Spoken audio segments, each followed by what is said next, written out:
அனைவருக்கும் வணக்கம். காமராஜர் பயிற்சி மையம் திருச்சி. டிஎன்யூஎஸ்ஆர்பி போலீஸ் எஸ்ஐ தேர்விற்கு தயாராகி கொண்டிருக்கும் மாணவர்களுக்கு மீண்டும் ஒரு மகிழ்ச்சியான செய்தி. நம் மாநில முதலமைச்சர் இன்று சட்டசபையில் விதி 110 கீழ் அறிவிப்பு கொடுத்துருந்தாங்க. காலி பணியிடங்கள் தொடர்பான அறிவிப்பு கொடுத்துருந்தாங்க.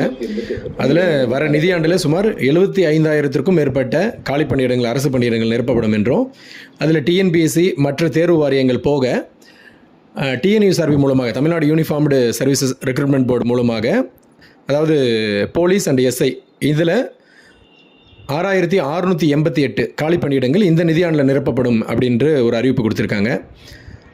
ஏற்கனவே ஒரு போன வாரத்தில் வேக்கன்சி லிஸ்ட் எவ்வளோ வேணும் அப்படின்னு சொல்லி யூஎஸ்ஆர்பி கேட்டிருந்தாங்க. இப்போது இந்த அறிவிப்பு வந்திருக்கிறது. கூடிய விரைவில் நமக்கு எஸ்ஐ போலீஸ் 2 காலி பணியிடங்களுக்கான அறிவிப்பும் வரப்போகுது அப்படின்றத ஊர்ஜிதம் பண்ணியிருக்கு. ஸோ மாணவர்கள் இதை ஒரு உத்வேகமாக எடுத்துக்கிட்டு வரக்கூடிய ரெக்ரூட்மெண்ட்டுக்கு இப்போ இருந்தே சிறப்பாக தயாரானோம்னா எளிதில் வெற்றி பெறலாம்.